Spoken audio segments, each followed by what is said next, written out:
Welcome to the third story. Most of us hate conflict. We don't like being pulled in more than one direction at a time. Today, we're going to see all kinds of conflicts. Broken cars, a stranded hiker trying to talk a parrot into going for help. But first, a family conflict. Where are the kids, Ruth?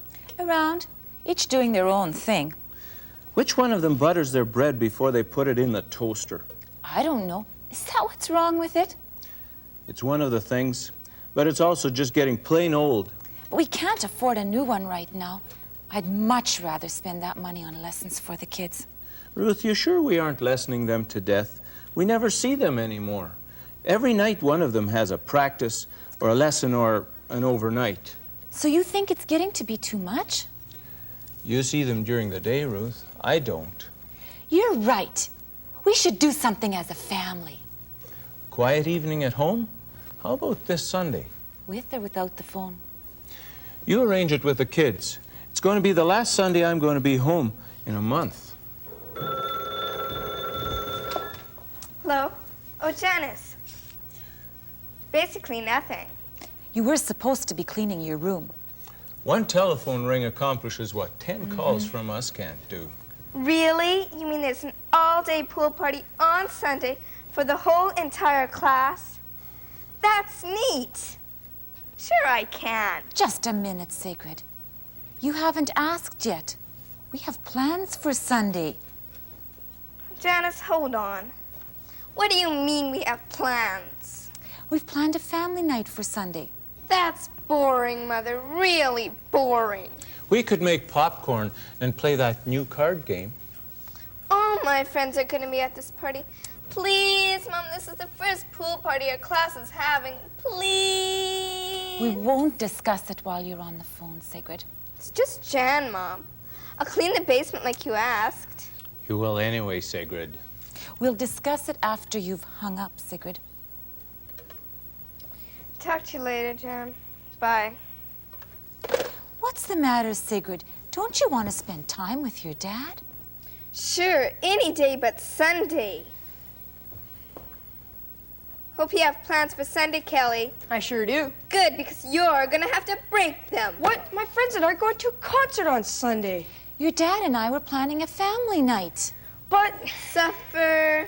Sigrid, you're making things worse. Kelly, your dad's leaving for a month, so we planned a family night for Sunday. Hi, everyone. Do you have plans for Sunday, big sister? Oh, you bet I do. What are your plans, Laura? Forgot, Mum? Youth camp out, which you promised to help at, by the way. I did? Yeah, last time you couldn't make it, you promised Big Louie that this time you'd make it for sure. What are we gonna do now, Mom? It doesn't even suit you. Everyone stay right here. We're going to settle this thing right now. I'd stay out of that one. Makes me lonesome for home. We'll be back with more conflicts.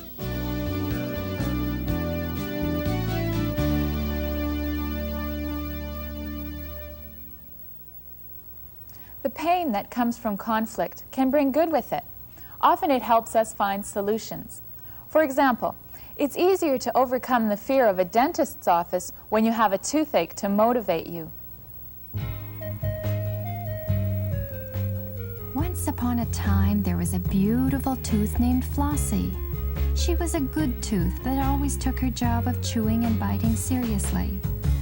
But the time came when something sad happened. One day, she noticed a dark spot in her enamel. As the weeks went by, it got bigger and uglier. It went deeper and deeper until one day, when Flossie was squishing a candy, whammo! The sugar touched a raw nerve. She hurt for days and days. It was enough to make Flossie forget all about her friends, the other teeth next to her. She began to feel oversensitive and terribly sorry for herself.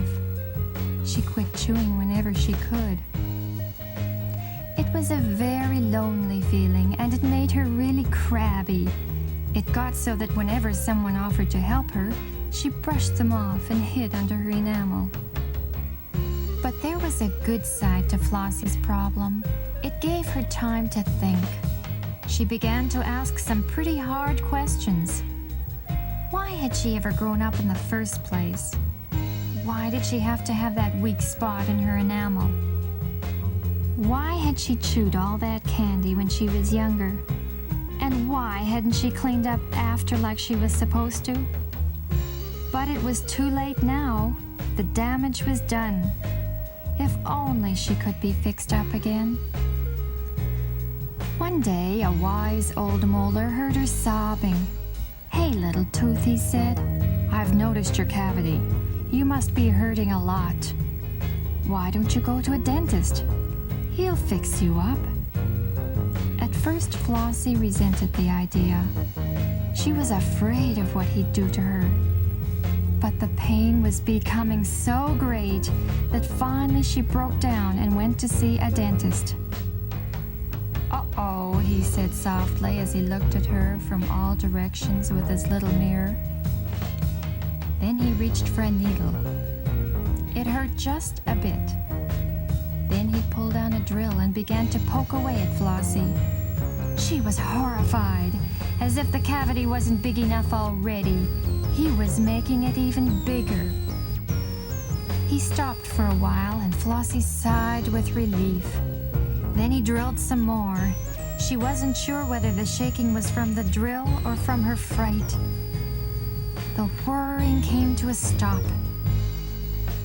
The dentist put something with a funny taste into the hole.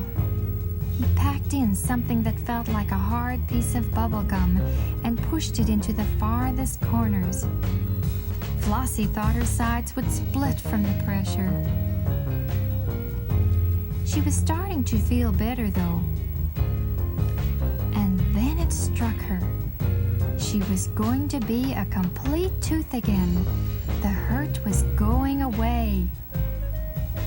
Maybe, just maybe, she'd end up being thankful for this experience after all. And so it was. Because of what she went through, Flossie matured. She found it easier to ask others for help. She found it easier to sympathize with others. And she even decided to take better care of herself. Even though the experience was unpleasant for a while, it all worked out for good in the end. A car accident is a good example of how conflicts work. Two or more vehicles meeting while wanting to go in different directions. And the poor person who started it all doesn't want to admit it. Yeah, the phone rings, and on the other end of the line is a customer that simply asks, "I've had an accident. What do I do from here?" Quite often a customer will come in, and if we can see that they're shook up, we automatically ask them if they would like to have a coffee or sit down and talk about whatever particular thing is bothering them. You can tell just by the way they're holding their coffee that they're right with it, or they're shook up to the point that they can hardly hold a coffee, especially if they come here almost right after the accident. We'll assure them that no matter how good of a driver you are, somewhere along the line, something could happen. And we've had occasion where guys have been driving for 30, 40, 50 years, never had an accident, and all of a sudden, bingo, they get smashed up. They just like to get this whole mess cleared up and done with relatively fast so that someone else doesn't know about it or hear about it or even see the vehicle. What they'd like to impress to us is that they weren't likely at fault at the accident. And of course, they would try to impress on us on how the accident happened, and obviously that they're not at fault, or what do I think? You know, did he do wrong or did I do wrong? And it puts me in a little bit of a bad situation, because how can you tell your customer that they were wrong? When husband and wife come in, and if the wife obviously was involved in the accident, it's very easy for the husband to say, well, she was involved in the accident.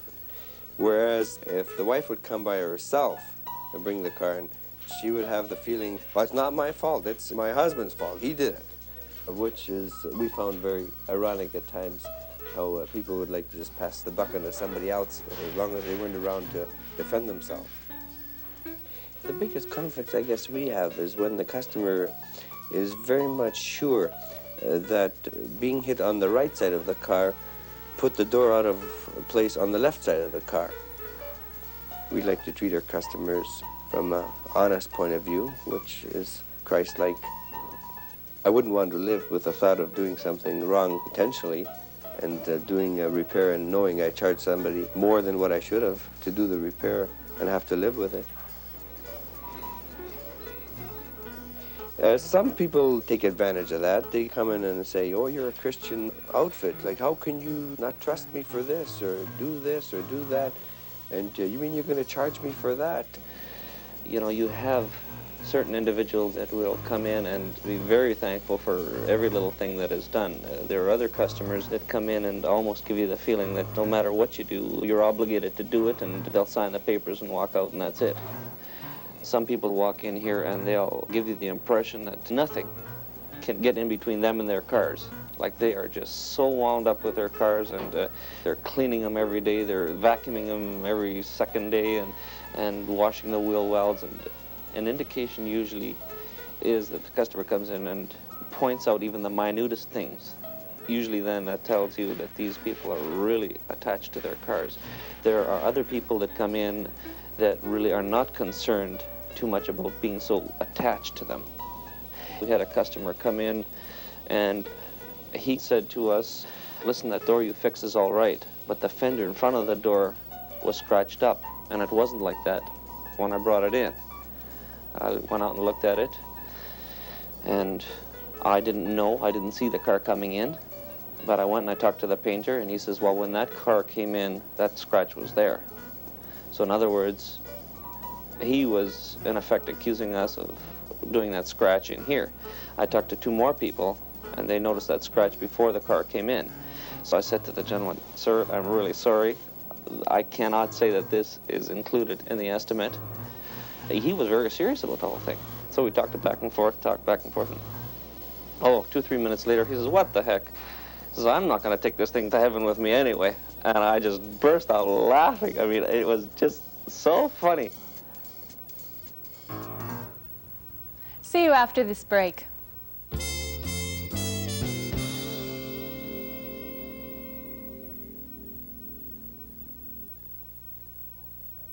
People who need help when they're in conflict often have no shortage of advice available to them. And it's no different for our professor.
pain that comes from conflict isn't always bad.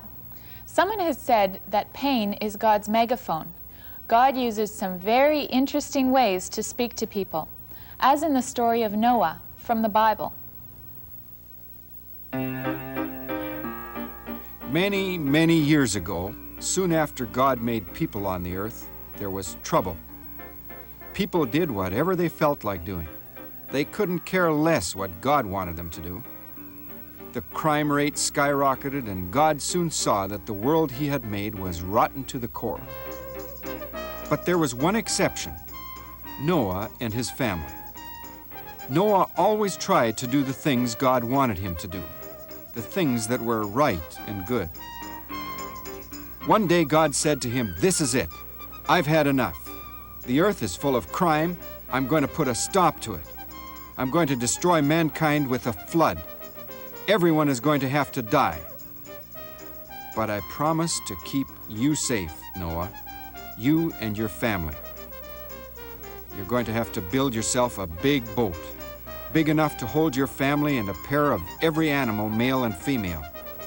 Besides this, you'll have to store enough food on board to keep everyone alive for a long time." And, as usual, Noah did what he was told. He built the boat. It took him a long, long time, 120 years. And while he was building, he kept warning the people around him to turn away from their evil ways. But nobody listened, and Noah kept building. When he was finally finished, he got the animals in pairs, exactly as God had told him. He, his wife, and his 3 sons and their wives were the last to get into the boat. Then God himself shut the door. And then it poured. It rained and rained. There was water everywhere. For 40 days and nights it rained. Outside of the boat, every person and every animal perished. Inside, Noah and his family and the animals were safe and sound until it quit raining and the flooding stopped, and they were able to get out onto dry land again. The first thing Noah did when he got out was thank God for saving him and his family. The worst kind of conflict to get into is a conflict with God. Noah did the right thing. He listened to God and obeyed him in everything. And God sent him on his way with a special promise to protect him in the future. And to seal the promise, he hung a rainbow in the sky. We'll be back with more of the third story.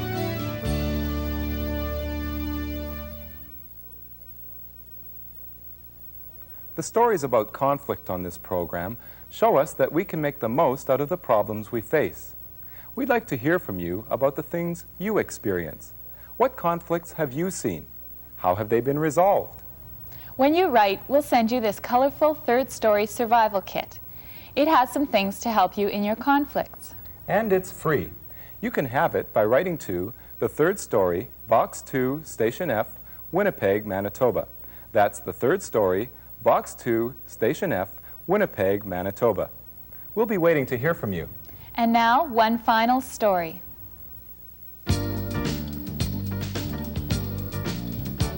Imagine that you're hiking along the Amazon River. You slip on a rock and break your leg. You can't move. You need help desperately, but you know that your friends are camped 2 kilometers down the river. You wonder how you can let them know about your desperate condition. Since you can't go anywhere anyways, you have time to think. A snail comes crawling by. Hey, you have a small felt marker in your backpack. You could write "help" on his shell, and someone might see it. But then you observe that the snail travels very slowly.